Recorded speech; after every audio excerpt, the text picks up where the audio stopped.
discernible feeling of being pushed forward or back, short of, as Rue have pointed out, which I didn't know was the case, the aisle of the plane tilts up at a couple of degrees because the whole fuselage of the plane, even though it's not an airfoil, can create lift that way. So so it's tilted slightly upwards, which will make it feel a bit tougher walking forwards than backwards.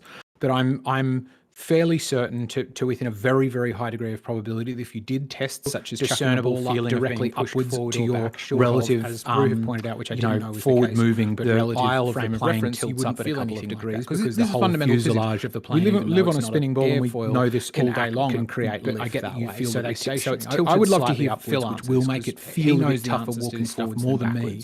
And I guess I'm fairly certain to within a very, very high degree of probability. So the point is basically that when you're on the plane, if your velocity isn't changing, then you're not accelerating. Like that's a definition. This is fuselage of the plane. We live on a spinning ball and we know this all day long.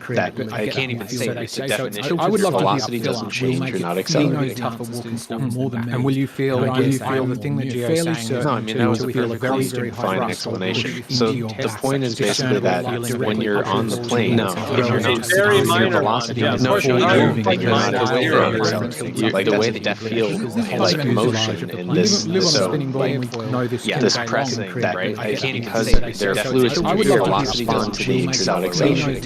That happens. And will you feel? Well, let me run this one by you. You know how when you have a truck and then or a car, let's say, or like an SUV, and then you're towing a trailer?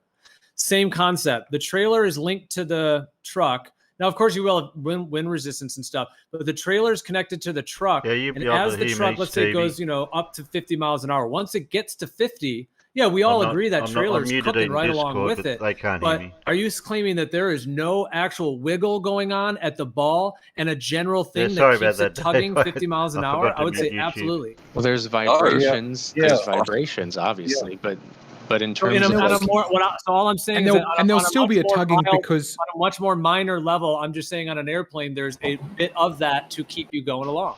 Well, there's a bit of still be tugging because nice, Davey. Not on you though. Yeah. And they'll still be tugging because the trailer will have wind resistance and rolling resistance of the tires. There'll be other things going on. There'll be bumps and deviations in the road. But if you're just going completely flat and we're doing it in a vacuum and you used your engine of your car to get it up to a certain speed, then the backwards pressure on the ball at that constant speed would be zero, is my understanding. Phil might correct me on it. Yeah, he's the physicist. That's fine. I'm not. That's exactly right. Okay, so then what are the physics theories that you've come across in detail that indicate that that's the case for you? It's just simple Newtonian mechanics. It's conservation of momentum and acceleration. It's actually quite simple. So if I'm part of a mass and I'm accelerating, if there is no difference on the energy required to propel that mass to X speed and me, then I'm not going to I'm going to accelerate with that vehicle. I'm going to feel that acceleration until I get up to speed. Once I'm traveling at the same speed as the object with me, I will no longer feel that acceleration as long as that object is maintaining its speed, because there is no pressure, nothing for me to catch up with. And conservation of momentum means that I will travel along with that object unless another force acts upon me. That's why when we brake, we're moved forward. When we accelerate, we're pushed back. It's conservation of momentum. It ain't fucking any more complex than that. Phil, I don't know if anyone... I think the main confusing is that there's a balance, right? There are two forces. There's the force of friction, which is opposing the motion, and there's the force of the engine, which is pulling the trailer. Those two forces balance out so that the net force is zero. That's what we're saying. We're not denying that there's a pulling force, and we're not denying that there's a friction force. Those two forces are there. It's just that they cancel out. But you, on the trailer, don't experience those forces because the force of friction is acting on the wheels of the car, and the pulling force is acting on the trailer, the ball joint of the trailer. So you're in no way experiencing any of the forces related to the forces on the trailer. You're just experiencing the motion of the acceleration and the deceleration. Right. So here, let me ask you this: if this was done, I know there's gravimeters. There's different kinds of gravimeters, but there's the ones that have a little metal ball and then they drop it and it's a very, very fine-tuned timing that it can drop the, as close as it can to when it hits the plate. And they'll use this in different areas and things. If something like that, now I don't know if this has ever been done, but if you used a device like that, maybe it's 3 feet tall, 2 feet tall, I don't know. It'd be interesting to experiment with different materials and things. But if we could get a precise measurement where if you're on a bus and you're stationary and you drop it, you're just going to get, it's going to go straight down. Whereas if you're moving, it is going to, like, let's say you're looking at it from the right or whatever, it would, it'd be like a little bit back, the ball would have been losing some momentum. And if that could be done, would you then say, okay, yes, actually what I'm saying is the case, and that's actually measurable if it was done with that level of precision? Because I don't know if that's ever been done. I'm telling you that I can very, very easily do it experientially, but that's just my human experience. So I'm not expecting you to think it's the case just because I'm sharing my experience. For me, I've measured it with my own like body, brain, and et cetera. But if you want to see it measured in terms of that, like at that point, do you think other people sometimes measure things with their brain and get it wrong, Gio? Do you think your way of measuring with your experience is special? As a rule of thumb, I would say I would prefer to use an apparatus that is unbiased in order to make measurements, not myself, just because I know that I'm a flawed person and I can certainly be biased to see things that might not be there. Well, so I agree. So basically, I would agree if you did that experiment and the ball did not drop straight down when the thing was moving, the trailer was moving at a constant velocity, and there's no effects of, you eliminated the effects of vibrations and all that stuff, and it moved backwards, then yes, I definitely would have to rethink Newtonian mechanics. Well, I'll get it. What we're looking for, though. I'll get it done for you in this lifetime. That's for sure. I can't say right away, but you're going to be in this for the next years. We'll get it done. You won't. Gio, I posted the video. We're just going to arguing with Gio's personal experience that he thinks is infallible. Writing. I was talking. Sorry. My experience as a human. That's it. Gio, I'm not expecting. I posted the video. To agree or disagree. I'm just here. Gio, I posted the video for train moving. There is a coin there, round coin, doesn't move. Okay, which one? Hold on, let me see here. New China TV. Yeah. That's cool. The lot a bit disturbed. Everything else doesn't feel any force, doesn't move. Let's say, for the sake of argument, Gio, you're right, and that ball does move back a little bit. What do you think we're going to be looking for? To explain that. Consistently measurable, because you could also do it at different speeds. So if you want to, that's fine. That's the measurement. We're granting the fact that there is something you can measure, and it's there. So the next thing that we'd say, okay, what's the cause of this? So immediately what we'd do, because obviously we're in that kind of mechanics at the moment, we'd start looking for the force that is affecting that ball, yeah? An object in motion will stay in motion unless another force acts upon it, blah, blah, blah. I don't know about those theories, but I do think that everything transduces. That's not a theory. Everything transduces ether. So Gio, it's actually not. It's motion, which is very different to a theory, Gio. There's ether drift and there's ether drag. Everything that moves through the ether has some level of ether drag, and that's why some of these UFO technologies, they're trying to eliminate the ether drag as much as possible. So can I make a quick comment here? So basically, the reason why valid argument said it's not a theory is because in this case, the force can be used to define the acceleration. It's not really so much a theory as a descriptive way of looking at the world, basically. So you could define a force from ether, right? That's causing the acceleration, and that would be a perfectly valid description of what's going on. Not a theoretical, it's a descriptive claim. And then we can start testing for that descriptive claim. So what we want is also then a criteria for falsification. Right. So we could try moving in different directions, let's say, and just see if the force depends on the direction of motion. That would be a good indication that there is some sort of medium which is fixed, and you're moving relative to that medium. Yeah. Here's this. What do you guys make of this? Okay. Let's say you're in an RV. Okay, and this has been done many times. You're in an RV. You're going 55 miles an hour down the highway, and you have a drone. and the drone is hovering in the RV, and it's totally just right still. You're in the RV, you know, all of that. Once you turn that RV and make a hard right turn, that drone will fly and hit the wall. Yeah. Yeah, I don't have a problem with that because it's conservation of momentum. Showing that it's independent, it's in an independent medium from the RV, even though it is in the RV. It's not at perpetual motion. I want to see a drone. It's on a different level of reality. It's a different level of physical physics. I want to see a drone hovering in an RV. I'm confused as to the setup here. Can we clarify? Oh, there's plenty of videos of it. So it's an easy thing to do. Because you know, they got those little tiny ones. Is the car moving? Is the car turning? The car is moving in a straight line, and then it does a change of direction. And the drone basically, and he's saying that the drone will then hit the side of the car. I would say probably the opposite side of the car to the way that the car is turning. Yeah. But isn't that the same reason? Opposite side. The same. It runs into the wall. Yeah, it runs into the wall. Exactly. Yeah, but Gio. So, Coach, really look at the Coach's voice, dude. I honestly, I'm so happy to hear your voice right now, dude. Some of these guys in here, man. Happy to hear your voice. It's been kind of a meeting of the Globers. These are my best friends.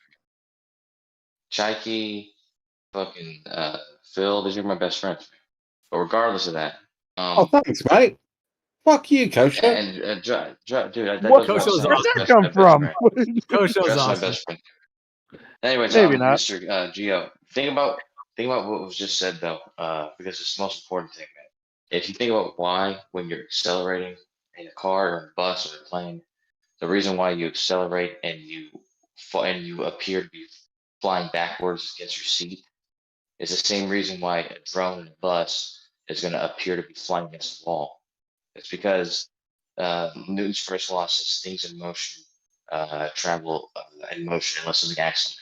And so if you're a body and a moving vehicle, then you're going at a set speed, say 10 miles per hour, your body is, but the car accelerates to 20 miles per hour. And so there's going to be a disagreement between your body and the car's speed. That's why you fly backwards until your speed matches the car's speed. That's why we feel that acceleration. That's why the drone. But are you suggesting, Kosho, like, you know how they have drones that will electrically stay in one spot, like they have sensors and stuff that will stay as much as it can stationary, you know, in like almost like a gyroscope? Yeah. Are you saying if you had one of those, like you're in an RV, you have one of those in the middle of the RV just hovering, what happens when you change the speed of the RV? Is that thing going to just go along with the speed of the RV, or is it going to be independent? And the thing is it's independent, which goes back to the whole thing I was talking about with the airplane being on the airplane. We are independent humans in the same way. We are independent. We're independent humans on the airplane, having our butts pushed through the air by the seats. That's why we feel the acceleration, Joe. We're not got a problem with that. What we're saying is the fact that once you're fucking moving at that speed, then you're going to keep moving at that speed unless another fucking force acts upon you. If you turn left and right, you're now changing velocity. Hence, we're going to feel that.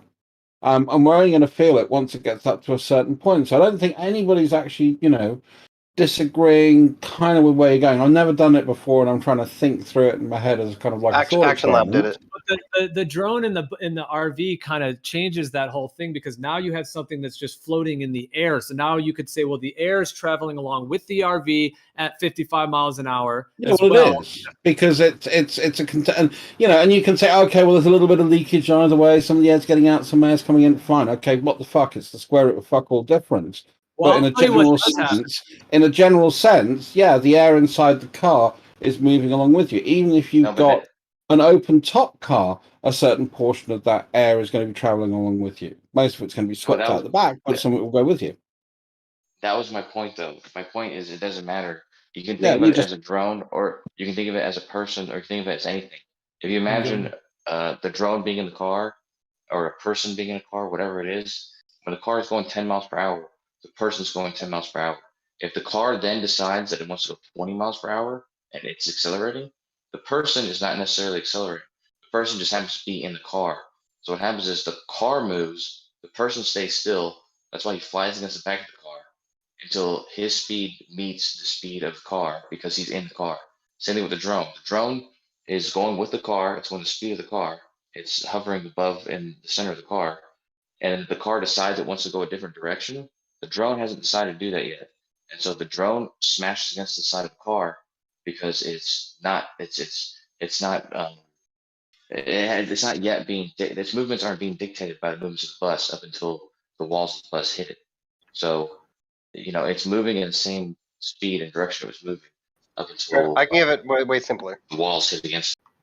Way simpler. This car is traveling straight. There is I no went left on and that right. journey with you. I went on that journey, but I can't say it was succinct enough to get a solid thought on it. Watch this. Very basic. I do hear you. Very basic. This car that's moving forward, there's no left and right velocity. Now that it turns, now there's a velocity left and right.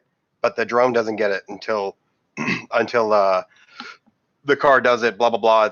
It's an acceleration. The drone moves just like you move during a turn. It's the same thing. Yeah. But this idea that you guys are describing in your theories that are kind of more the globe Earth kind of ideas and the Einsteinian and all that, the thing about that, if you go up in the airplane and then while you're in the airplane, if you're saying there's absolutely no force acting upon you, keeping you going, then but then the thing about the drone, if that was correct, to me, it seems like when you're in the RV and the air and everything's moving along at 55 miles an hour inside the RV, I would think that if you change the momentum of the RV, the drone would essentially follow the air, yes, and either go faster or slower. But what it actually does, from my understanding, I haven't done a drone in a car, but from my understanding, kind of more like rigid in the quote unquote ether. It stays rigid in the ether of going 55, and then as you change it,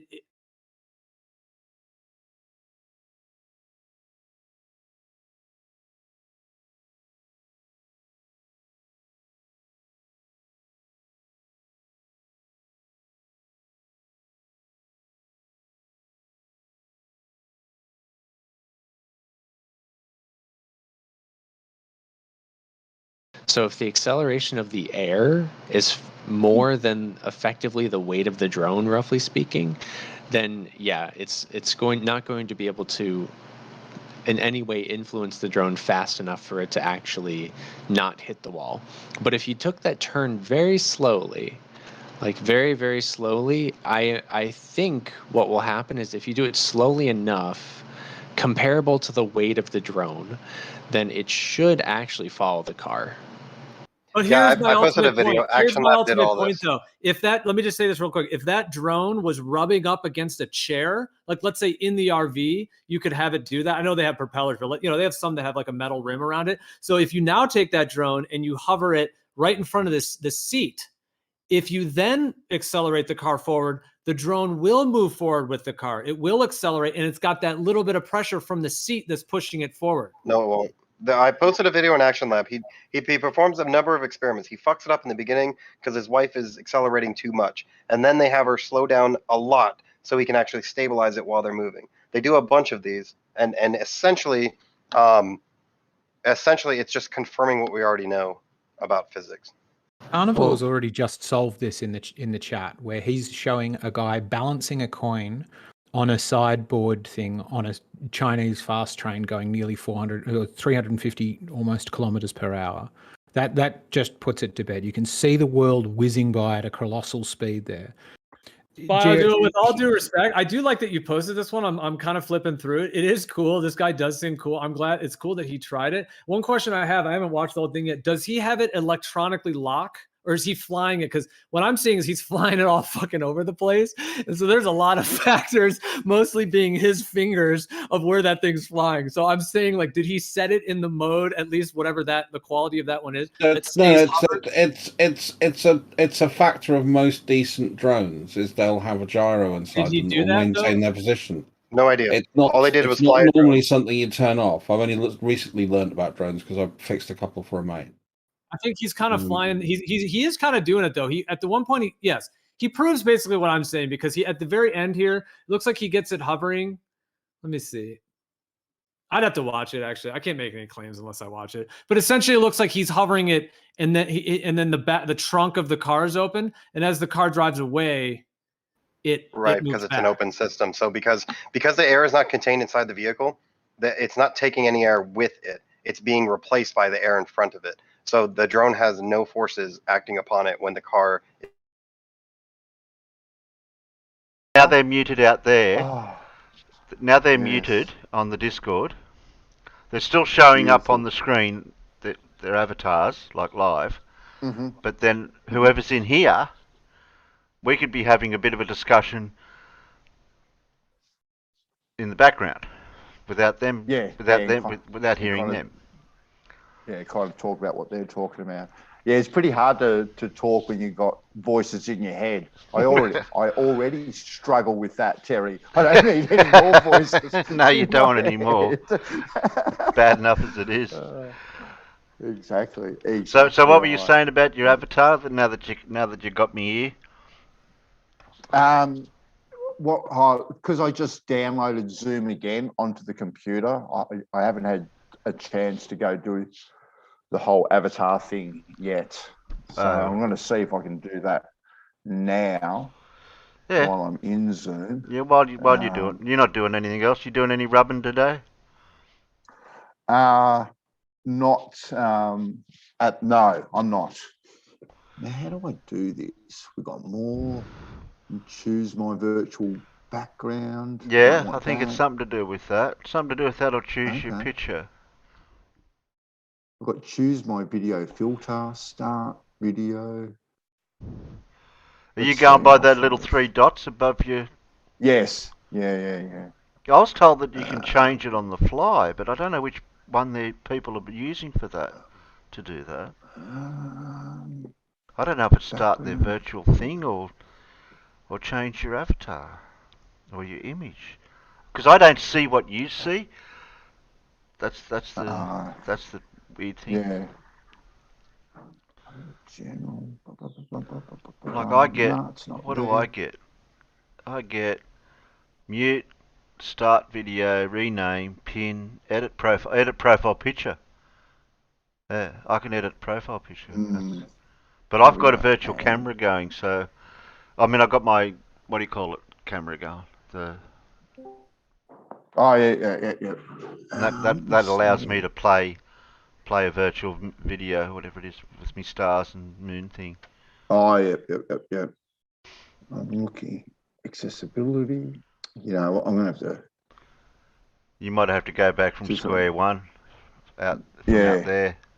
That's okay, I've got nothing else better to do. No, not at the moment, neither do I. What was I left? Oh, you can drop, if you want to drop out, just use the same link to come back and have a look there if you want to see if you can figure it out on the outside. That's okay, I'll be here. I'll let you in. Reactions, record participants. Trying to see on what I've got here, Jerry, like what it's got. Maybe there's a smart person in chat that can help us out with it. Well, there's only Stevie B and Dave at the moment. Oh, okay.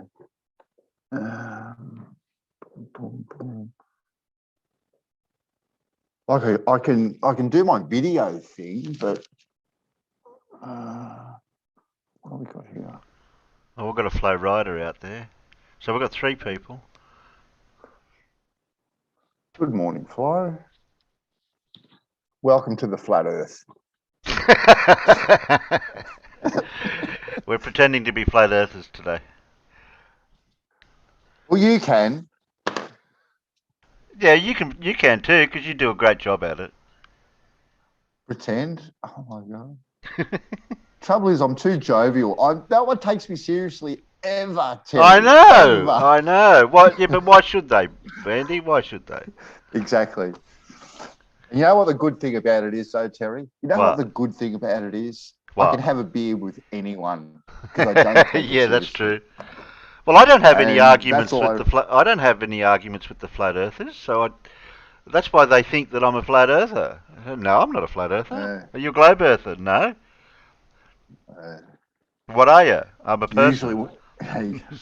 Usually when I'm about 3 sheets into the wind, that's when I start to argue a little bit more. That's when Vandy will come out. Yeah. My mum bakes cakes. No. See, you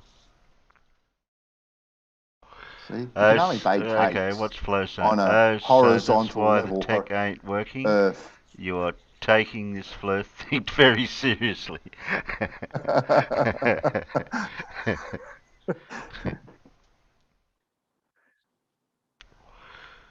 Well, that's one thing you and I don't do, Terry, is take it seriously, really. You can have your opinions about different things, and like I don't get into the conspiracy things of governments and organisations doing things of what they shouldn't, hiding things and secret things. I don't get into all that. I just live my life for however things affect me, for where I am. Exactly right, Terry. Exactly right. Well, they were talking about 9/11 before. Oh, no, I don't want to go down that road. And I had to shut it down very, very quickly because I know what the opinions are of some people in the server. And to me, it's offensive, actually, some of the opinions that they put across. Like, I've got no problems in thinking maybe it's an inside job or whatever. When we start talking, I'm not, you know what, I'm not even going to say it. No. Yeah, that's it. It can get a bit insensitive, is what I put it. Yeah. But if you want to talk about explosives and melting steel, and without the context, in what context you're putting it in, to what subject you want to relate it to, no. Yes. We leave the people out of it. Yeah. We want to talk the actual physics of things. That's a completely different topic. But when we start talking you're just generalising things. Then that you're not talking about a specific event or whatever. Yes, Flow Rider. I don't get to talk very much when I'm on my live streams. Nobody really knows what I'm all about yet, because I don't get to voice my opinion about things. What is the definition of opinions? Well, as you will need to explain it if you're gonna argue with. Is that chemo? Is that meant to be chemo, Kate? She said, meant chemo. Yeah, chemo. I think. Oh yeah, chemo. Yeah. I don't get in it with chemo.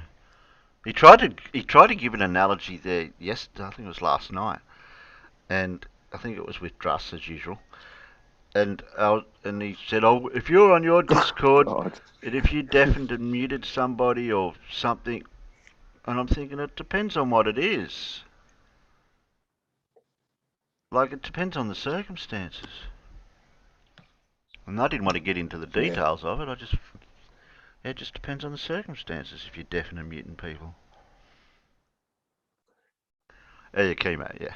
We knew what you meant. Obviously, there are different mods that have, there are different mods that have different philosophies on how things should be conducted. When it comes to the personal stuff, Terry, that's when you kind of got to step in. But if people are going to act like kindergarten kids and talk all over the top of each other, guess what? I'm not a kindergarten teacher. I ain't going to mod that at all. Yeah, you modded it in the way if you could mute everyone at once. Yeah, it's so hard though, Terry, because you've got to be right next to your computer, just ready with that mouse all the time. And I've got better things to be doing. Really, I've got better things to be doing. Yeah, that's true. Otherwise, really, I'd never leave the side of the computer. The only time you got your computer on your bench where you do your rubbing your woodwork stuff? Yeah, I do. But so that's the only time. Is that the only time you're able to be active with the mod roll stuff? Well, I can do it from my phone, but generally I've got my hands are covered in linseed oil or something. You know what I mean? You can't touch nothing. Exactly. How do you go? What happens when you go to the bathroom? That's a bit of a problem. Well, yes, exactly. I know what you mean, because when I'm down the shed working on the car stuff, and if I got greasy hands, I go, okay, I've got to clean my hands. Yeah. Now, really, to mod properly, you've got to be right by your computer, and you've got to go pretty much like what you said, Terry. Bang! Here's your 30 seconds. Here's yours 30 seconds, sort of thing. And I just take the attitude of when it gets to the personal insults, that's when that gets my back up. I thought you were playing with your avatar while you're talking. Can't you multitask? Yeah, no, I am sort of. You might have to drop out, do the join thing again. Okay. And is there? Hold on, there must be an option there somewhere where you can set up your avatar from there. That's what I was thinking. Unless somebody can help you out with it, doing it on the fly. It depends on what Zoom you've got too. I'm wondering, as well. We'd have to ask a few people that do the Zoom. Because it wasn't on my computer, it said I had to download it, so I presume it's the latest version of Zoom. Yeah, it's the latest version. I thought you were able to just click on the link and it just puts you straight through without even downloading it on the computer. Actually, Terry, you know what I can't do? No, I can't do it, because you know why? Because when I put in my new SSD drive, I haven't transferred all my photos over to my new computer, so my photo thing is empty at the moment. So even if I could do it, it's going to be black at the moment. Well, you got a hard drive. You got a hard drive and an SSD. Yeah, but the hard drive isn't in the computer. We completely took it out, and we. You didn't do both, like I've got. No. There wasn't enough room in the laptop, Terry. It's a laptop, not a tower. Yeah. No, it's just a laptop. But so you can't plug a laptop. You can't plug a laptop externally somehow into something to get it to transfer stuff into your computer. I probably could, but what I'm going to do here now is I'm going to try and download. So in other words, you've got to get some new pictures to put in your computer. Yeah. Yeah. Yes. But what I'll do now is I'm going to download Zoom on my phone and see if I can actually do it from my phone. Yeah, I haven't tried that yet. We'll see if it transfers over. Yeah. So give me you downloaded Zoom onto your new computer. It should, and you've got Google set up and everything with avatars and stuff. Yeah, yes, but it hasn't picked up those avatars. How long ago did you do it? The Google stuff and all that. This is only just recently. No, it's only just recently actually. Okay. I wish I was on your end of it, doing it where somebody else had a Zoom thing, and then I could play with it on my end, and then I could help people out. I'm going to see if I can choose an account. Because I've got the paid Zoom, and when Alan was helping me out, he was only just using the free way, whatever it is. And the free way, you can only do it for 40 minutes at a time, like stream. Okay. Yeah. But it should give you all the features the same, you'd think. Oh, here we go. And then I could then I can play around with it on my side to see what people do. Okay, well, while you're playing there for a second, we'll go back to the whatever they're doing. See what's going on over there now. Your intuition. That is not my main source for it. What? Dude, you're a very deceptive person. You're much what would more, you say is your main source more deceptive than I had thought you were before. I'm kind of let down now. I thought you were. I don't mean to be deceptive about it. Sorry, how would you put it? I thought that was just a straight up lie. No, if we're talking about that's just a straight up lie what you just said. Okay, where do you get it from? Now? I don't mean to lie. I don't want to misrepresent you. If we're talking about the concept of Gio, can I interject? Let me just say this real quick. If we're talking about the concept can I interject of getting in an airplane and it being accelerated up to 500 miles an hour, and then while you're in the air, whether there's a force keeping you there, and you're claiming that you have these bending warp time. I mean, this is actually at the crux of the fake physics, because they have to do this to keep their outer space. Because what I'm claiming is that the ether exists, obviously, because everything is moving at its own rate through the ether. So that's why the question was, where do you get it from? I said you get it from your intuition. You said that's a lie. I don't like being called a lie, Gio, because I try quite hard to be honest. And so I've never claimed in this correct I got anything through intuition. The only thing I might have said intuition is what I said is that if you did a study where you lined up like 30 people and you blacked out the windows, that I was saying I have an intuition about what percentage might be able to detect it. But in terms of what I presented my own direct experience through various direct experience, right? Yes, correct. How come you repeat it? We also talked about experiments that we could do to possibly prove it. We've talked about the dropping the ball one. We talked about the different experiments. I also claim that we'll get that done in this lifetime. And then the next thing is we're talking about the drone. So never did I just claim anything about intuition. We're talking about physics and actually observable, measurable ways to do that. We haven't done though, right? We're agreeing we haven't done any of this. Lemon words, word to word. Where did you get I think data deserves the floor, though. Where did you get this? Where did you get this ether theory from? Flat Earth Data, you're on. See, the problem is that the argument would be the uneven distribution of mass causing the bending of space-time. Can anybody here demonstrate that for me? Is there anybody here that can show me Newtonian physics? So yeah, Newtonian physics fails. Newtonian physics fails at the point that Einstein claims that matter is frozen light. Where's Newton's calculations for the speed of light? There's none, so it's void in physics. Second one is the cosmological relativity. Yeah, you can suck my nuts. Quantum dark energy apparently proves Einstein wrong. The point is that it's just one guess after another. So let me reiterate my first position. An offer on the table. Let me reiterate my position. Can anyone here show me uneven distribution of mass causing the bending of space-time? Is anybody able to show me that, please? Yeah, go to Bubble Science. He has videos there. What's getting me here, though, and I think we're going off on a tangent. Sorry, Flat Earth Data, but I think you are taking off on the tangent. Is there anyone here that can demonstrate? Do me a favor. Do me a favor. Even better. Even better. So far. Even better. Do you have to be so aggressive? We've been having a really nice chill conversation. I've muted myself. Is that better, Terry?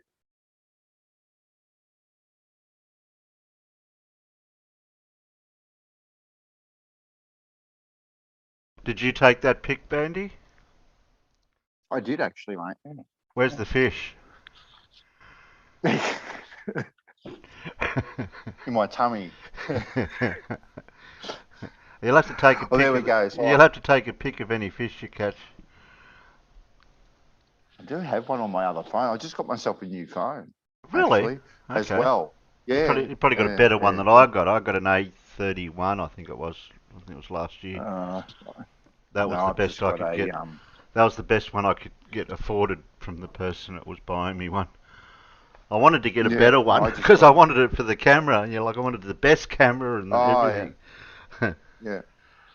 I ended up getting an Oppo or whatever it was. Oh, that one. Yeah, I heard that name. How comparable is their quality of their video and photo camera to the for their price? Really good. Well, really good. That photo there, I actually took with this phone. The actual video itself, I don't know. Let's see. Okay, allow. Oh my god. That's clear. That's pretty clear. Is that? Yeah. There you go. Well, that's the camera there. Yeah. Wow. That's good resolution. That. Happy days. And that's one of those cheapo Oppo things or whatever you want to call them. Yeah, this one cost me, I think it was $340 or something, $340. So, but yeah, no way could I justify $2,000 on a bloody phone. I can't put my webcam on because it's too dark in here. Oh, okay. Turns into an empty room, I guess. What are we talking about? Okay, let me try that again. When you pass wind, fart, does it turn into ether? It turns into an empty room. Yeah, that's it. Probably. Okay, we'll go back again and see what they're talking about. Yeah. Where were we? I think we've got flat Earth calculation for little g. Why would we do a calculation for little g when we're talking about kinetic energy and the laws of motion? You like Newton mechanics, right? No. We're talking about a particular topic. Why are you derailing? Oh, a particular topic. Why is your ad hoc explanation? Exploring something with Why is your ad hoc explanation in? Why is your ad hoc explanation important at this point when I ask you for evidence of the uneven distribution of mass bending space-time? Please tell me how your conversation is now relevant. Let me know when you've calmed down and you stop being triggered. No, I'm just addressing you like a stern point, because this conversation is useless unless you can provide me the uneven distribution of mass bending space-time. Please, because your conversation is moot. We show that through the observation of gravitational lensing. Great. How did you do that? I've never done it personally, so I like to stick to shit that I've actually done, rather than talk about physics that I really don't understand, and I don't believe you understand either. Right. So I can't understand it, but I'm asking for evidence of it, and you can't do either. No, I've just given you a piece of evidence that is stated that supports this, which is gravitational lensing. You just said a couple of words. Is that the uneven distribution? I'm out of here, guys. Adios. Yeah, I think I am too, because I've got to get to work fairly soon, and this was a really, really pleasant conversation, and it was positive, and it was nice, and it was generous, and we listened to each other, and we didn't interrupt each other, and we weren't rude to each other. And I would like to thank Gio for a really pleasant conversation this morning. Thank you. Yeah, thank you, Gio. It was very nice. Thank you for your presence too, Dross. I'm just a moody fucker in the morning, Gio, and it's 5:30. It's just gone 7 o'clock my end, and I'm going to rip them to fuck in a second. And I don't want to do that because you showed me a huge amount of respect. Eggshells did it 3 times to Gio, dude, where he painted a disingenuous he tried to subvert his point and humiliate him at the same time in a very, very subtle way. He did it 3 times, and I listened to him do it. And the 3rd time was enough. It's fucking pathetic. So if you want to be real and genuine, do not piss on the conversation because you think you fucking have consensus over your head. At the end of the day, it's not about consensus. If you can't demonstrate shit, you have a philosophy. Go fuck yourself. You're just going off what the dude said. Listen, I was here and I was enjoying the conversation, but then I heard that 3 times from him. That pissed me off, man. Yeah, I was actually surprised to see that from him because I haven't seen him do that before. This was kind of the first time I saw him do it. And yeah, it was kind of surprising because he would basically try to summarize something I said that was just completely either fabricated or like not even the position we were even talking about, to try to like write me off or write it all off. Whereas in reality, we were actually talking about doing experiments, different ways of doing it. We were brainstorming. We're trying to actually come up with things. And I was partly sharing my own experience. Like, Data, have you ever been on a bus, like if you're going 50 miles an hour and you run from the front to the back, or you run from the back to the front? Like, can you tell the difference? Can't you see how... So this is what I did. Well, we used to skateboard down the fucking trains in the subways. So in where I lived, we had these long ass trains. So yeah, there would be a difference, man, skateboarding up and down. You could feel the movements. You could feel the energy from it, if you will. Yeah. So I hooked onto this conversation. That's why I paid closer attention to eggshells, because at the end of the day, man, there's no need for that shit. If you think you're going to overwin an argument by compartmentalizing one fucking concept, or what do you call it, conceptual, it's just a fucking ad hoc explanation for the possibility that we could be spinning and why we can't feel it. The fact is that that's all it is.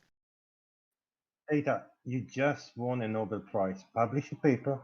Tell them you can measure the speed. There you go. You're trying to do it again, right? Yeah. Listen, when Kepler himself measured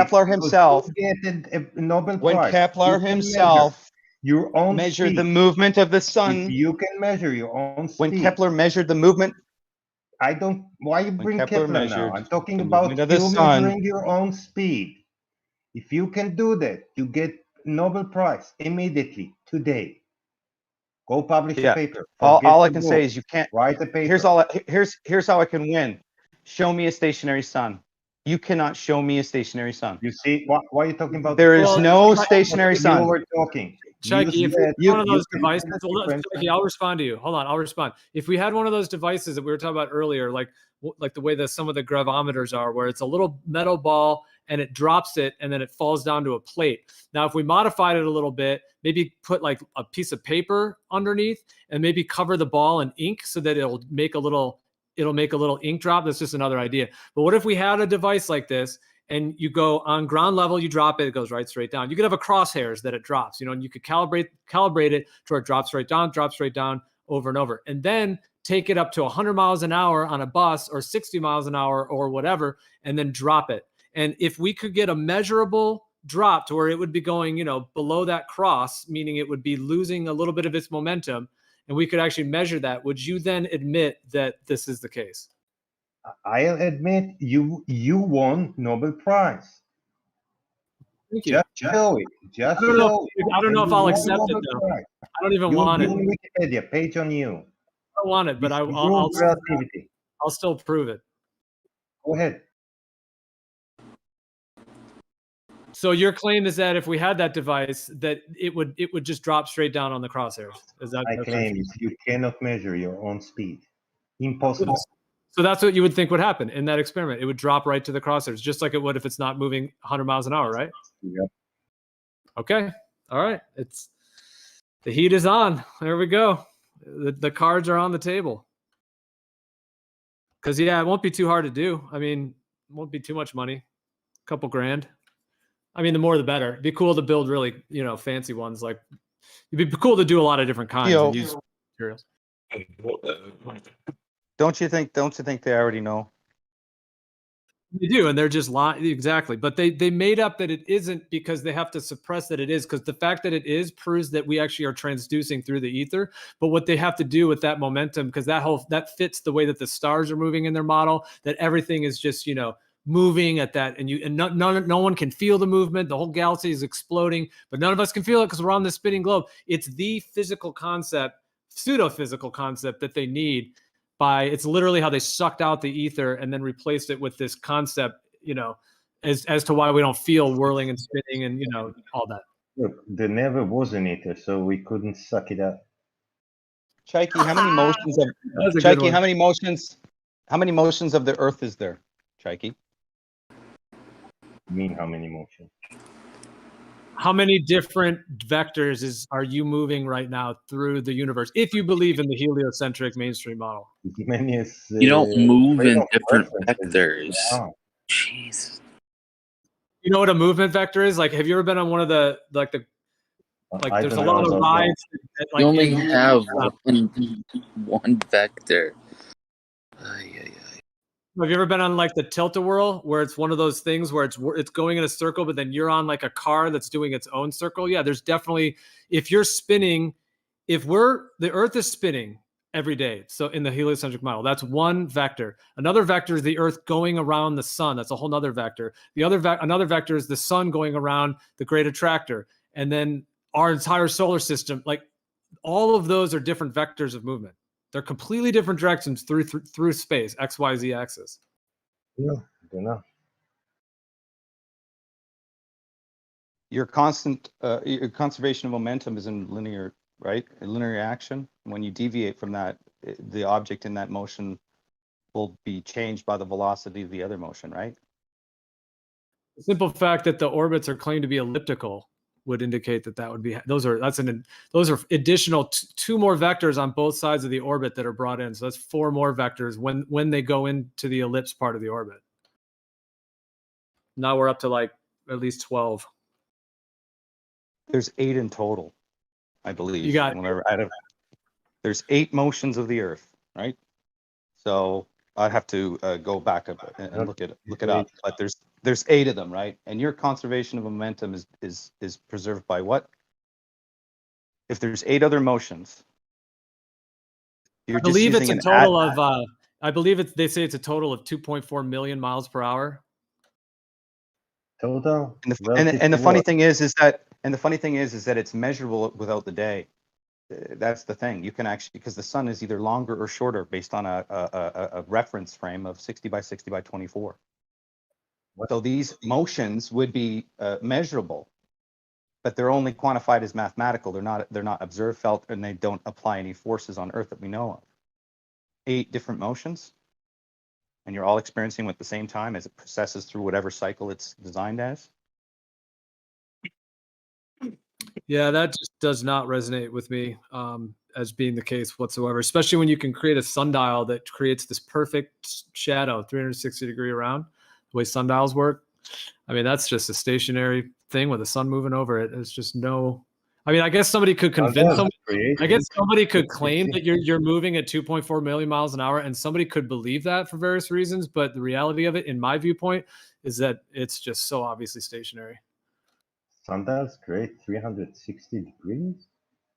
Yeah, around the face of the sundial. Yep, just like it does around the face of the Earth. Especially if you do it on the equator during equinox. You sure?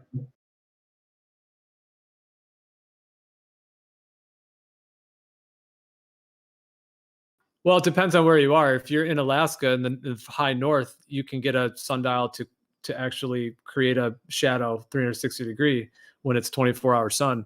But if you're in other regions where you can't see the sun like that, then yeah, you're only going to get a portion of it is going to show. Whatever, the sun part of the cycle that you're in is going to show. So yeah, it might be half, or depending what latitude or longitude you're at, it will change. Well, latitude and longitude, but.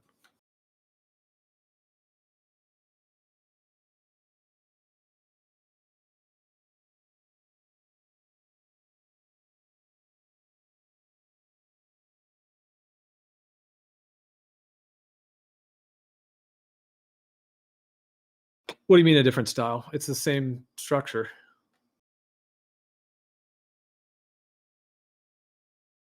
Based on your perspective? Yeah. I'm not sure what you're referring to. I mean, a basic sundial is just literally a metal plate with the thing called the gnomon, which is the little metal thing above it.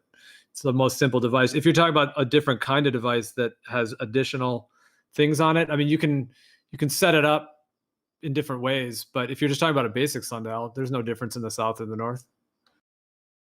Not that I'm aware of.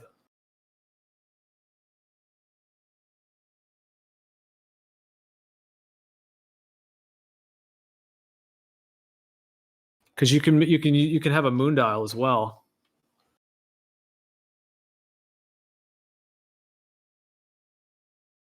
Is there a case with the sundials not working correctly in the southern hemisphere because the sun rises at southeast and sets southwest?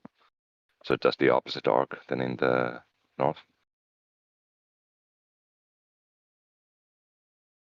That's just the perspective of it from the human, but how it's tracking over the skies with the sundial. No, a sundial, it's literally just a little stick over a flat plate. So it's just going to show whatever shadow from the sun in that location. And yeah, but then it has nothing to do with the perspective. Then it is the sundial works as we see the sun because that's the way the shadow is casted.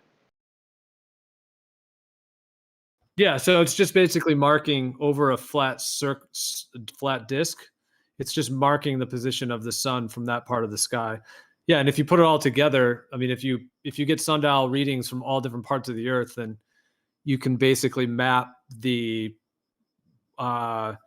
spectrum of light that the sun puts out over the Earth.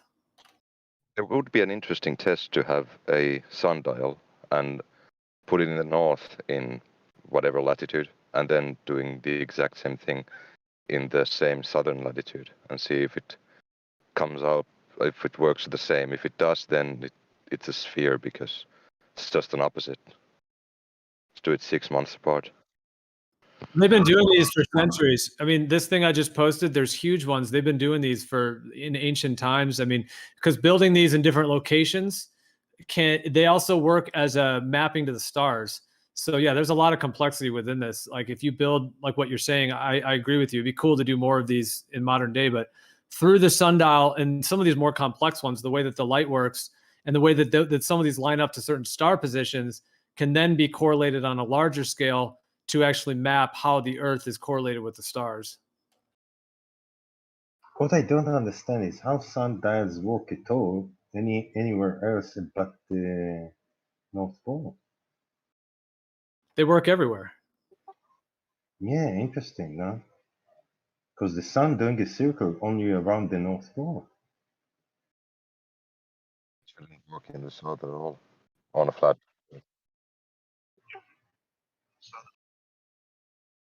Well, yeah, that's a problem. But I'm talking about the circle.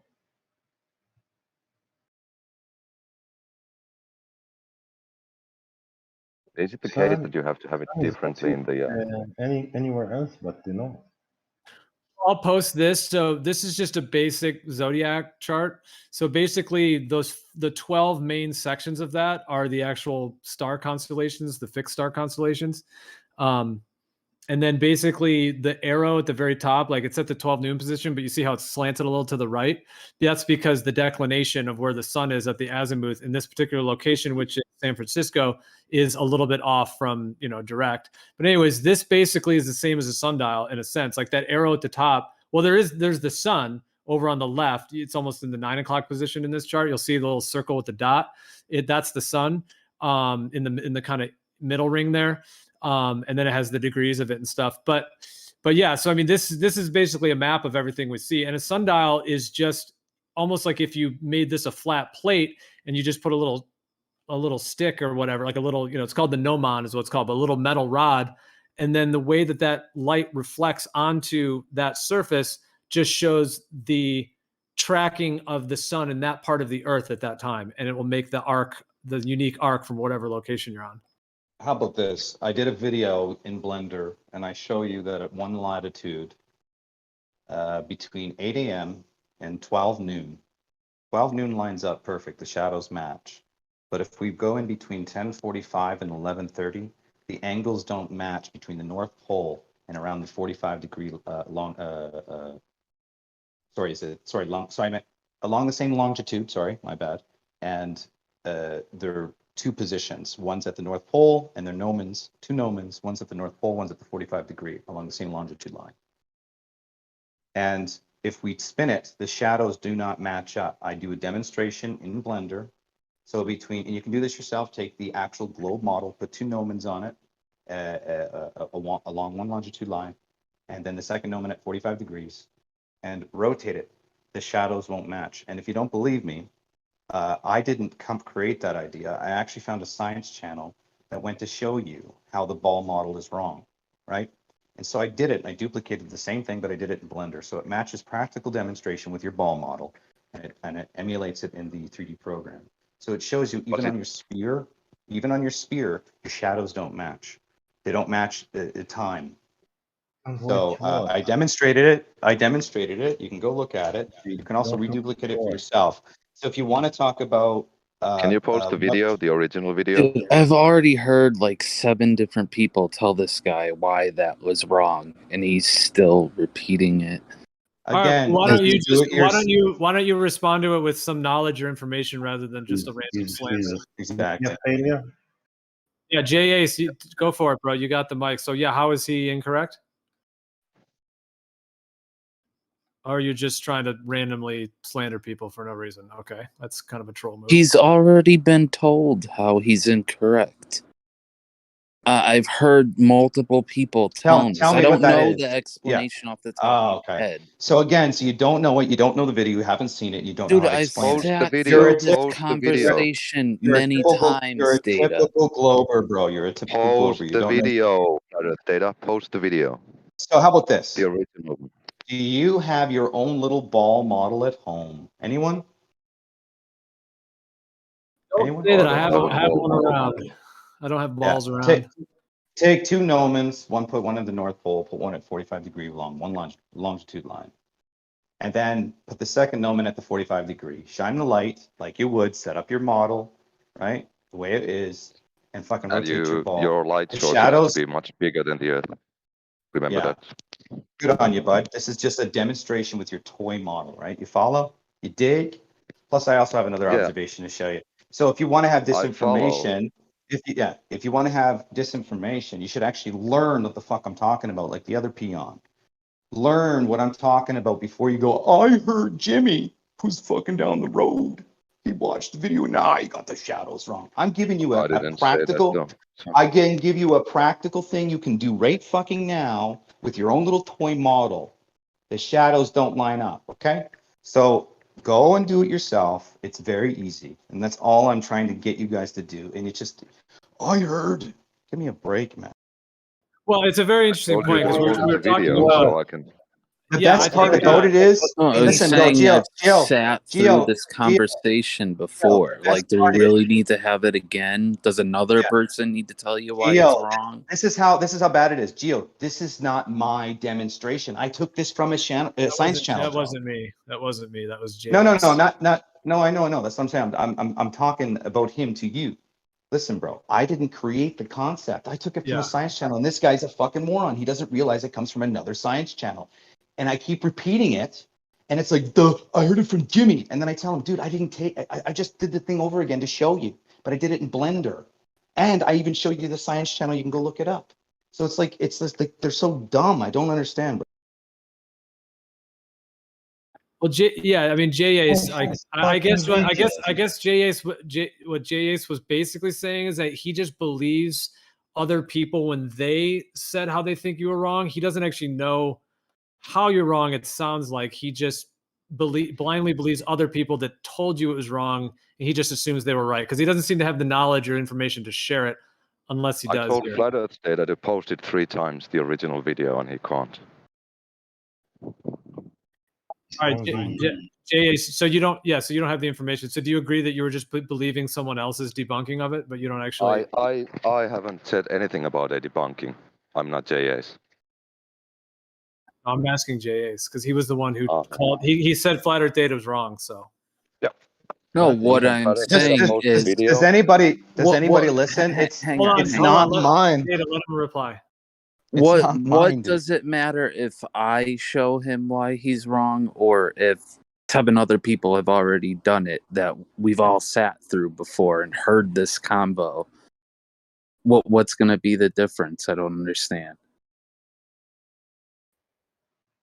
But that's all I was saying. Hold on, I know, but what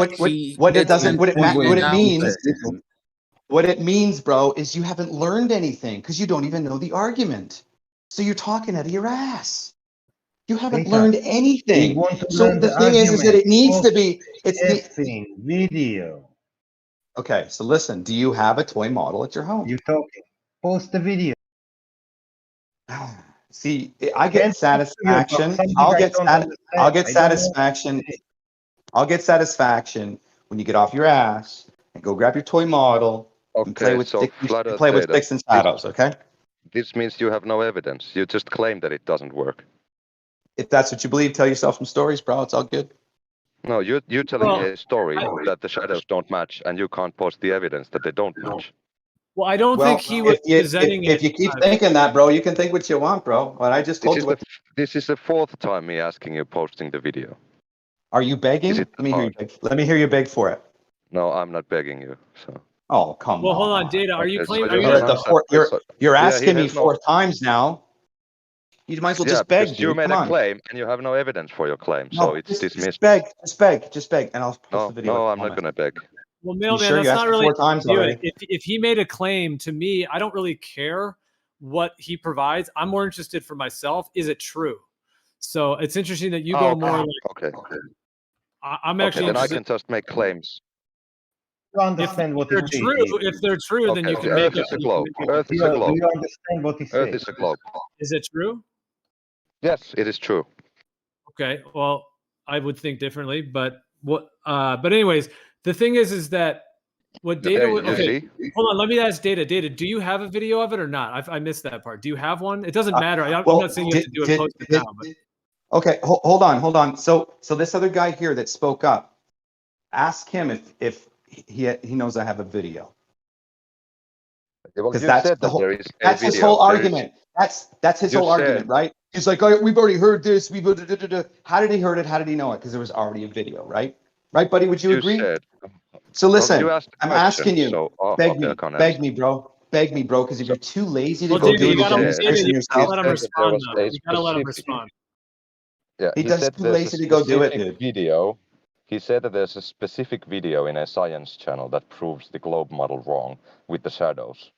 And there is no video. Yep. He hasn't posted it. If you post it, I'm going to watch it. Yeah, great. The point is that I get satisfaction. I'm just talk about a video, then do it. Right. So I get satisfaction if you go and do the demonstration yourself with your little toy model. And I would even love it if you did a little video for me. Just please get off your ass and just do one thing. And it's a simple observation that I can tell you what to do. You can do it for yourself and post a video. And if I'm wrong, post the fucking video and prove me wrong, man. I think that's actually quite fair. I think it's fair for Data to, I mean, it's done in like you guys are kind of like sparring, you know what I mean? Like intensity, like like drilling each other's minds, hopefully in a good way that's not like too chaotic.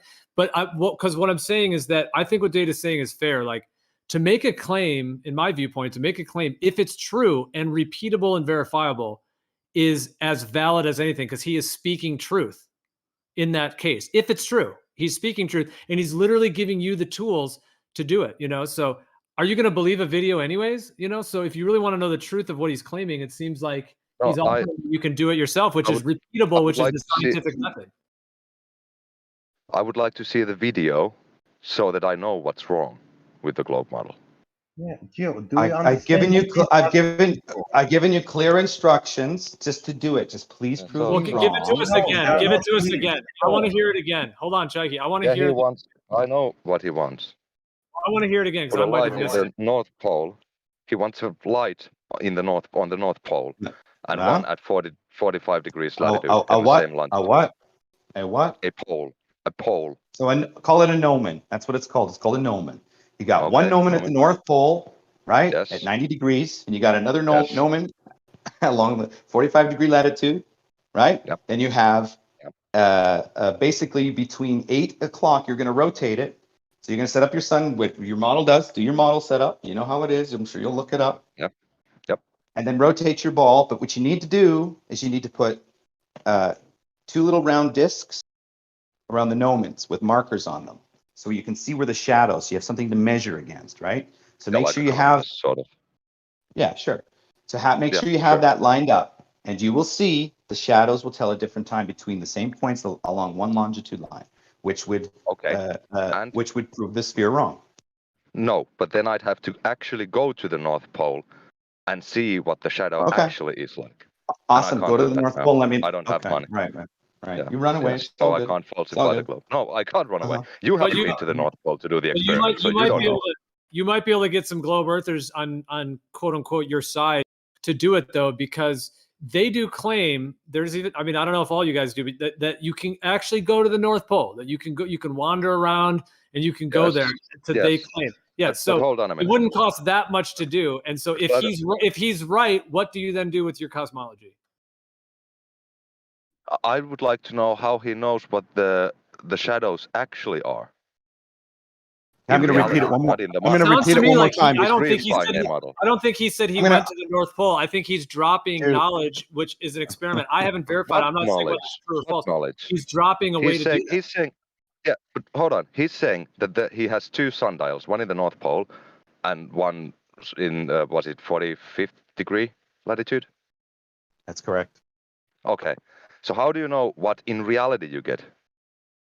Okay, so what's your name, bro? Mailman. Mailman? Right on. Yeah. So listen, Mailman. It's not my demonstration. I got this from a science channel where he was showing the errors on your model. So I thought it would be a great idea to take that information and just repeat it for you and then challenge you to do it at home. But none of you do it. And it's just, it's ridiculous.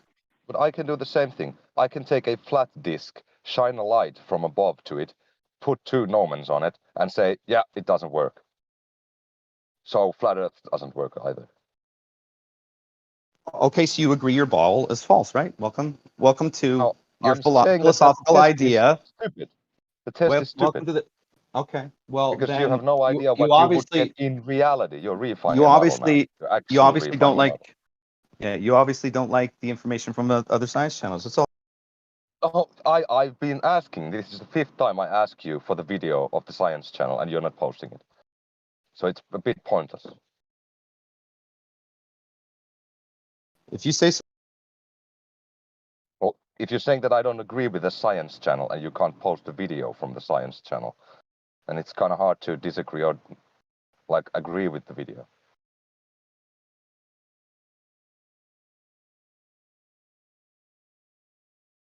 If you say so, dude, you do what you want, bro. I'm trying to give you a practical demonstration you can do for yourself. Have a little fun with some sticks and shadows, okay? Okay, let's say that I do the test and the shadows are wrong, quote unquote. Wrong in reference to what? Figure it out, bro, and let me know. I can't divine your thoughts, bro. What's going to happen in your future, man? I'm not a fucking fortune teller. So this is just a moot point. Pointless. If you say so.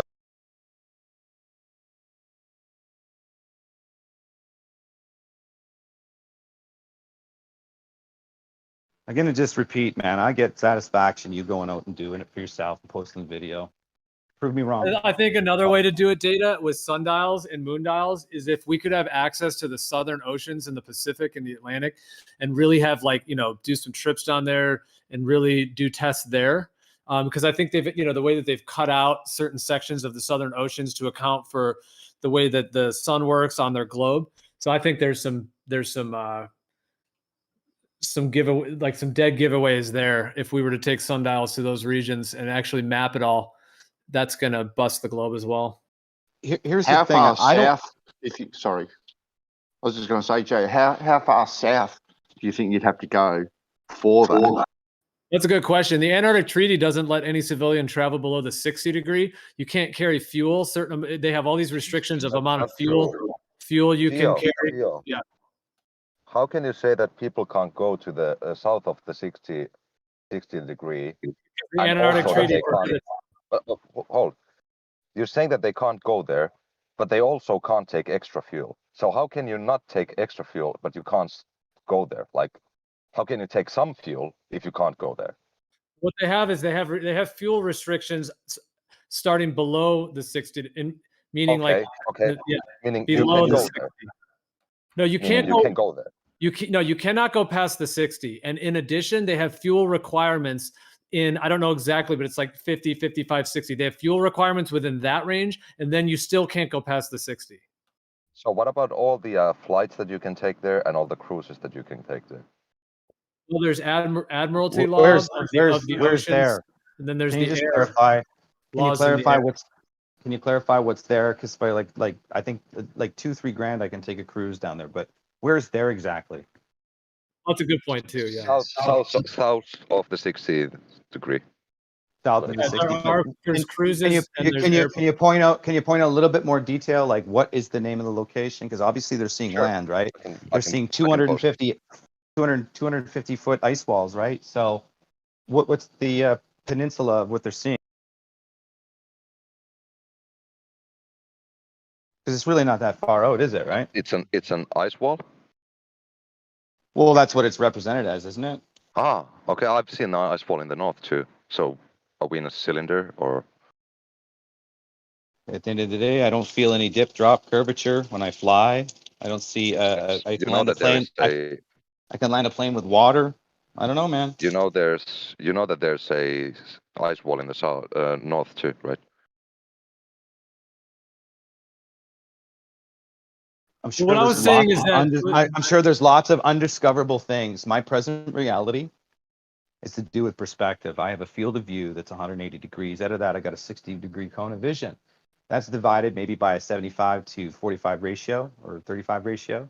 And the angle of light is limited to the size of the object permeating the field array of it to my eye. So at the end of the day, I don't experience the sphere, but I see there's a personal dome. I see that my eyesight is circular. I see that I can derive the apparent. I see it. I can see that my eye can be conflated as Earth curvature on its linear perspective due to refraction and the interpretation, understanding of what hidden is and what causes it. So the world that I live, it doesn't require a sphere. It doesn't require a sphere to navigate. It doesn't require a sphere to. What would cause the present reality doesn't require a sphere.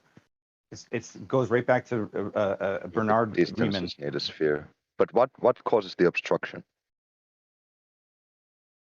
Many things. Undulations, perspective. You have the foreshortening of the subtended angle of light at its first minimum to the eye, which compresses information into a banding point. In other words, I'm sure you've seen optical cameras do it, where you see shoot over long distances. Two buildings will appear really close together, but in fact they're like 3 or 4 miles apart, right? So that foreshortening effects happen even in the human eye as well, right? So that angle of light that we get from the object can be conflated as Earth curvature, if you're going to say that's a physical position.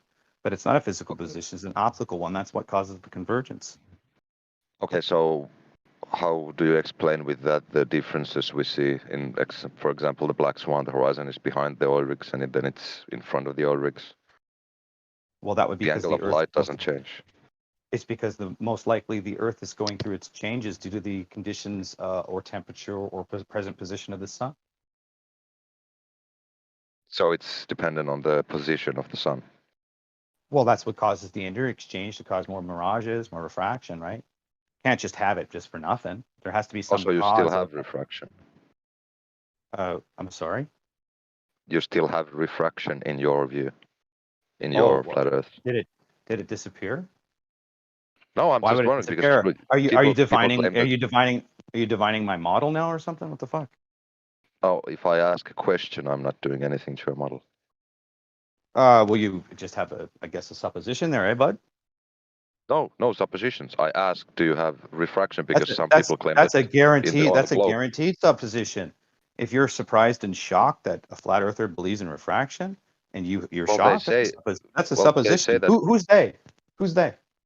Many flat earthers say that you can't explain black swan with refraction. Okay, so we're talking about how refraction is unexplainable with the black swan. I thought we're talking about flat earthers not believing in refraction. Yeah, they say that you can't have refraction showing you more of the sphere. They say it's impossible. In your model, you claim that the more refraction makes the Earth appear flatter. So sure, you can see longer with. Yeah. Sure, but your model increases refraction and the Earth gets flatter. Think about that logic, buddy. So when it's all bending of light, right? Yeah. So you have a flat Earth with refraction, creating a longer, flatter Earth. No, I said, when does my model say that the Earth is flat, and with refraction you see further? So between for a 6 foot observer, between his height and the position of the horizon, that's not a plane. That can't be delineated. Of course, it's not a plane on a globe. It's not a plane on a globe. How can you have a plane on a globe? I'm sorry. So wait, in reality, for a 6 foot observer, you see the apparent junction of the sky and ground. Between that observer's position and the horizon, that's not delineated as a plane? Oh, it's a curved surface. Of course it is a curved surface.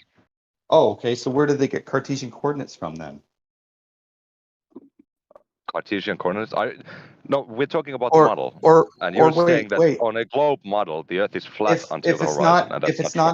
If it's not delineated as a plane, how do they get state plane coordinates? The only way to get state plane coordinates is to delineate it as a plane. Wouldn't that make sense to you? I have no idea what you're talking about. You're saying that the Earth should be flat until the horizon, and that's where we get coordinates from. No, I'm saying, what is that landmass between the observer's position and the horizon?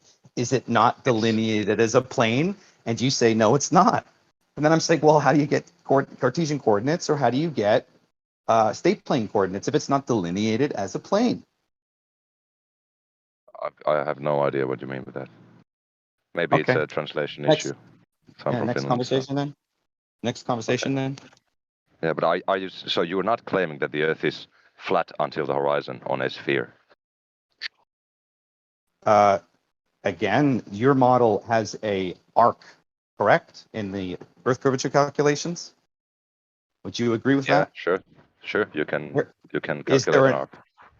Awesome. Is there an arc between the observer's position at 6 feet height to the horizon? Sure, but it's not a physical arc, because that would mean that the observer's height should be 0 if it's a physical arc. Oh, thank you for that, good buddy. Oh, that was genuine. Thanks, you're saying that in a globe model there is physical land going from I hope the somebody eyes of a recorded 6 feet observer. Oh, I would hope somebody recorded that. So did you hear what I said? No, I was enjoying that laugh, bro. I was enjoying that. So can you shut up and let me explain? Not really. It's all good. It's over for me now. I blew my load now, dude. 6-foot observer. That's Foot it. Observer. That was priceless. You're gonna have a conversation. At least let them respond. Sorry, Joe. I'm just enjoying that too much.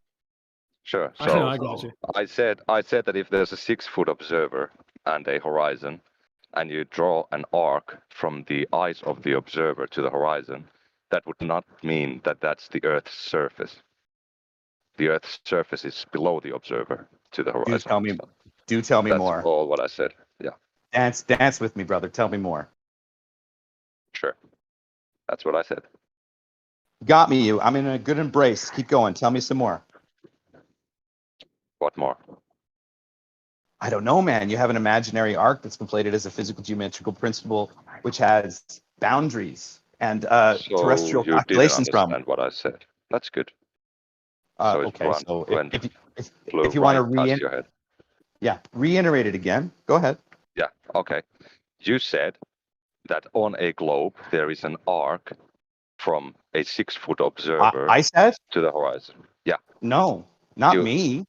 You misheard. Do you know who says it? Do you know who says it? Who? You don't know? You don't know? I've never heard anyone has said it. No one said it to me. Nobody said what to you? That your geometrical... That there's an arc from the observer to the horizon. So your geometrical Earth curvature calculators don't have a sagitta, which is an arc? There is one, but if it's from the observer's there is one! Eyes, but it's optical? Let me tell. Okay. So if it's from... We're dancing close now. We're dancing close. We're about to make out, bro. If it's from the eye of the observer, then it can't be a physical arc. That's what I said. Oh, right. But what does your geometrical Earth curvature calculator say it is? The arc from the eyes to the horizon? I'll reiterate that again. Looked. What does your Earth curvature calculators represent the arc as? The arc from what to the horizon? So from the observer's position on the Earth's surface, or from the eyes of the observer?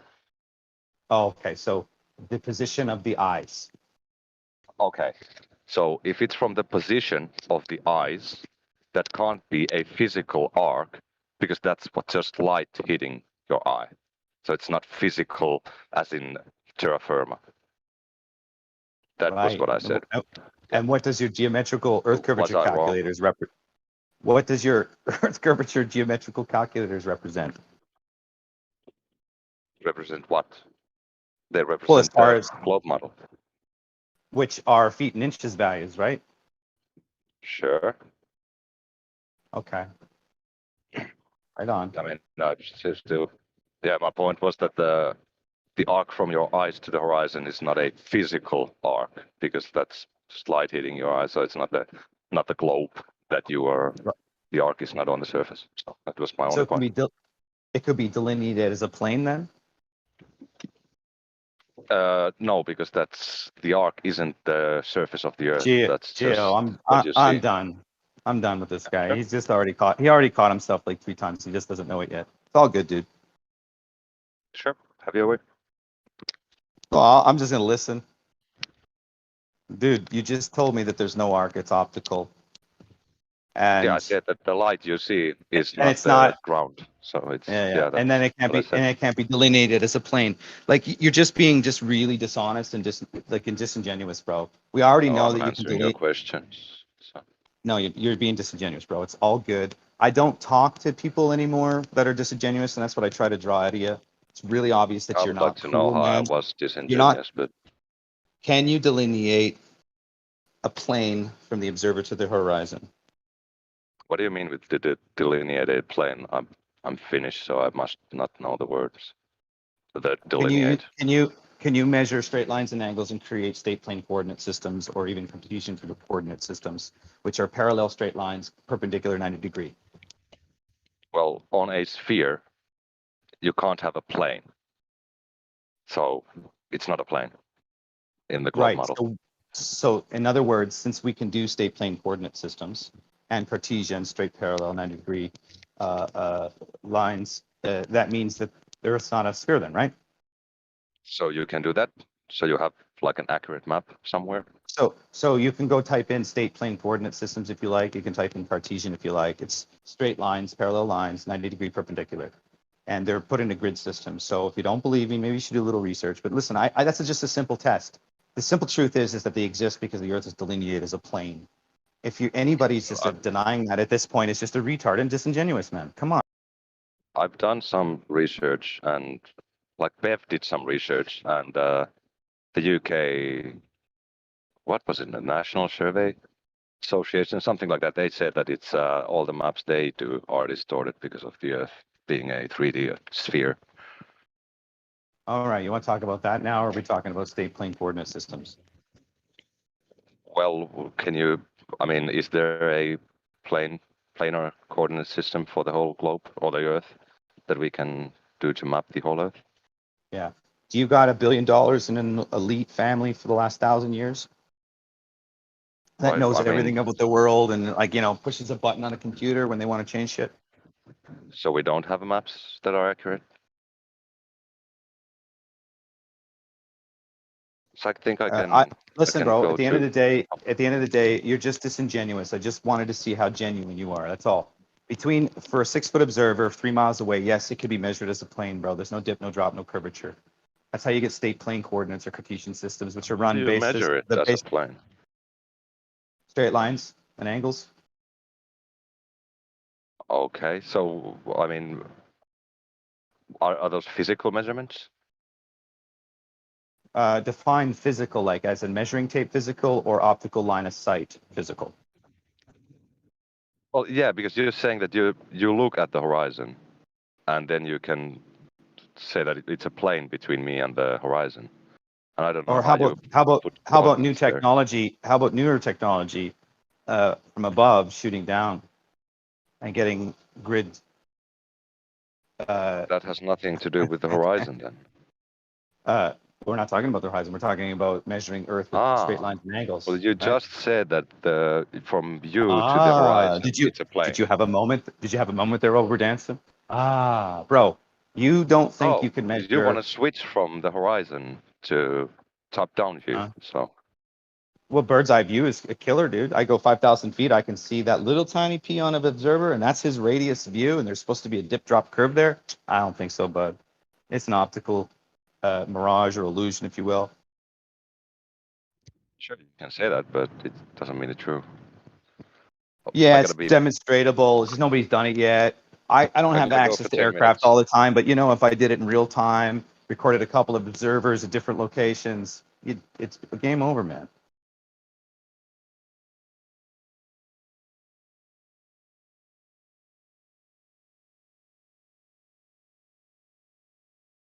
Well, Data, I guess Sean Hawkins is text warrior insulting you in the chat. I told him to come in and debate you, but he's refusing. He just wants to insult you from the keyboard.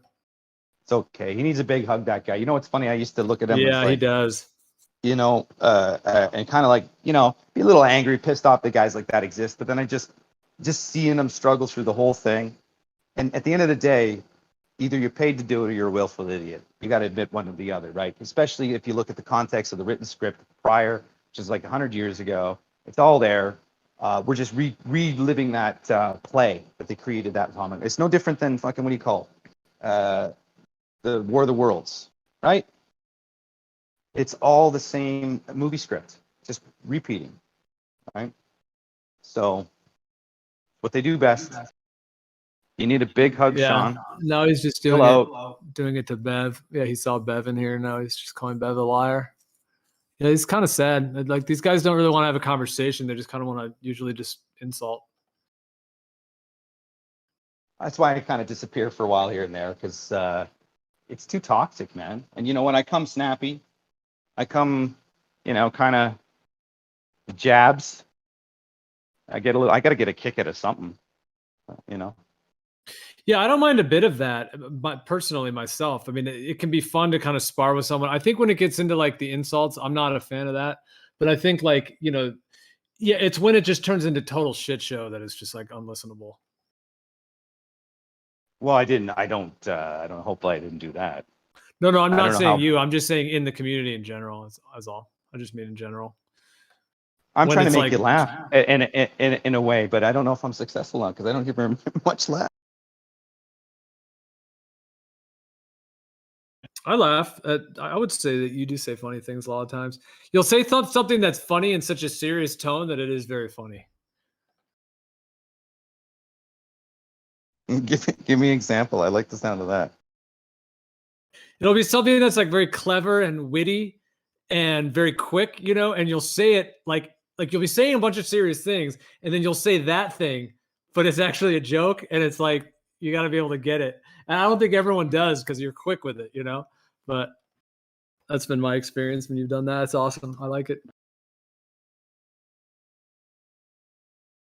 Well, you have a way of relieving some attitude. I hear it, right? We all got our attitude relief. Because if you deal with Sean Hawkins, and that, if you take that stuff serious, that's going to rub you the wrong way. What I find consistently comical now is the approach of the psyop, like the language that's used in debating with debating tactics, right? Because there's obviously it's there, right? And it's really entertaining. So thanks, guys. It's been fun, right? You got to admit you had fun. In the beginning, it might have been like, what the fuck? But now it's just fun. You get pissed off and you get to come in, and it's no different than them claiming the sundial's sun shadows and asking for the definition of bendy space-time. But usually, if you just go to one or the other, it's nothing that anybody can duplicate in the moment, right? So it's like it's the wheel on the house or wheel on the roof scenario and 6 or 9. Problem is that's not what we see. We have a small field of view, man. We're a tiny little peon in a massive extended Earth. Massive. And so that big bubble that we see above our heads is our field of view, right? And we're just a tiny little person with a tiny little field of view. And we're subjected to light from an unknown place. What do you mean tiny? From an unknown place with an unknown mechanism. And that mechanism is either, you've got 2 paths to go on when it comes to that mechanism. Now, what I heard about Newton is Newton actually equated these forces to God. Newton was actually a very religious guy. And I think in his Principia, he talks about the fatherly force. So if you want to be honest about your religion, then look at the heroes you have, and this is what they believe. Meanwhile, you have a belief that that's not the case. It's not a fatherly force. There's no God involved. So the splitting of the mind in the dogma and idealism, and then the fantasy and reality, I wish I would have written a book like this and made a movie. You could make a lot of money from writing a story about this, right? Like the adventure, like it's like those adventure books or oh, for sure. If we add in like the possible like reset that they may have done, like the reset, if they did resets as well, think about that. Like they basically did a full-fledged takeover of the world. Like they may have been involved in doing some like, making like fires and like tearing down cities and shit. And then they connected that with like World War I and a whole bunch of other events, and essentially like just came with this full model. That's why I don't think it's the first time they've done it. I think they've done this before. The whole fake history, fake globe that they sold us, they've done this before. And I think when they probably lose control, maybe they try to reset it again, or they just lose control and they come back later. But yeah, I don't think this is new. I think this little story, this just series of lies we've been told, it's basically like history, where we came from and where we are. It's like that whole model and who we are as humans. Well, doesn't it seem a little odd? It's a little odd that, like, let's just even at the bare minimum, We take the biblical 6,000 years, right? Creation. We've had 100 years of this to live in a society which we live in. It only took us 100 years. Out of that 6,000, do you know what I mean? Like, you mean the whole time of that 6,000, there was nothing else in between that? Yeah, right? that's bullshit. Well, I think they did crunch the numbers. I'd have to go back because they did crunch the numbers of how many humans would grow from, obviously, Noah and Noah's 3 sons, right? They did a calculation from that, and it's kind of similar, they say. But I mean, I have to go back and read who that came from. This is years ago I read this. But they did do a calculation, and the probability is there, right? But then again, you're like, do you trust the 8 billion count? Is there less? Are they saying there's 8 billion, but maybe there's only 5 billion? You know what I mean? They're making you worried the Earth's small and there's way more people than there is, you know? Because when you go up in the air and you see the land, there's massive amounts of land. Yeah, there's condensed places in the cities, but there's massive amounts of land.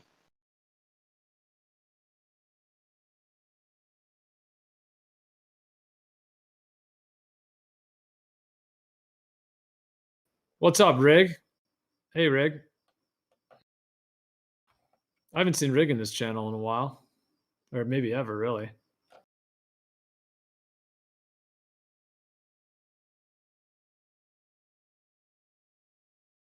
Yeah, no, I know what you mean, though, Data. Like, it is a trip, dude. And the thing is that, like, I feel like this whole thing, like, even though it's still kind of small, you know, it's this community and whatnot. Yeah, a lot of us take breaks and whatnot, but I think, like, to me, it reminds me of like a top, like a spinning top, like those ones where you can, like, you take a string, you know, and you go, whew. It's like that. And it's like the amount of like new things that will be coming out in the future that just completely disprove the globe Earth. It's going to be like, I mean, the House of Cards is already falling, but I feel like there's going to be some like, you know, even bigger ones in the future where it's like big, it's like the Jenga, you know, Jenga, where you take those things out. It's like, yeah, we've been knocking it out, you know, slowly over the years, but it's like, there's going to be some big pieces that come out where like the whole top is going to crumble. The whole top's going to crumble off, and the next section is going to crumble off. It's going to be interesting to see. I've got a question for you. Sorry, Joe. No, go ahead. No, Dara, I've got a question for you, mate. I asked Rui this question before in regards to photos and, you know, working out this and working out that. And I said to Rui, when he's working out all his calculations, he takes from point A to point B, that point being the top of the mountain, and you know, point B being you at your feet. And they're taking into consideration where the base of that mountain should be. Now, the base of the mountain is probably 10 kilometres closer than what the top of that mountain is. Have you ever worked out the calculations with anything you've done to what difference that would make if you were actually to take into consideration the depth of something we are looking at, not just that particular 2D image? Are you asking me? I think I know what you mean. Yeah, you. Do you know what I mean, Gio? You can articulate it a lot better. Well, I learned just to navigate with my hands. And as long as I have a map, which in the local area I search up elevation profiles, which is easy to do. And if you use your hands, you can actually calculate the distance to stuff, which I've done. And then you take your car and you drive along that distance to see how the calculations work. So I know that that's straight lines and angles. And the only way that that's possible to a certain degree at that distance, now granted the ground is undulated, which just means there's dips and slopes and things like that, which make the distance slightly longer. It's all like, yeah, I hear what Data's saying. I think I heard what you said, Bansal, but maybe if you say it in a slightly different way too, but. Yeah, I think you're missing it. Maybe I haven't explained it properly. I wanted to show this to Data too. I wanted to show this to Data earlier. So, dude, earlier before you got here, we were discussing this, and Ruhif did this calculation on this infrared photo. Can you see the chat where I just posted it? Gonna go there one.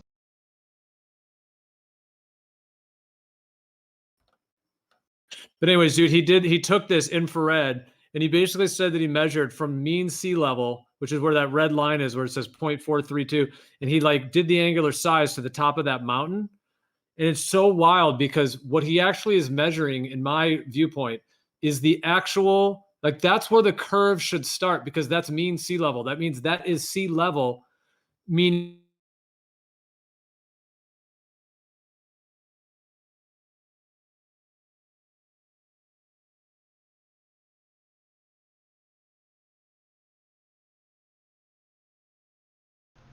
I might finish it off there, guys, out there. I've been going for a couple of hours here.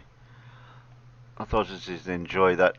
I know I didn't get involved as much. Earlier on I did before I started the live stream, but it didn't go anywhere, so I thought it was going to, but it didn't. So we'll leave it there. Thanks for dropping in, Surf, Carl, Flo, Heat Shield, Dora. You've all made it here for the daytime show that I used to do on a Monday. But then no one else turned up, so we didn't make a bit of a go at it on the panel. So I'll catch you all later.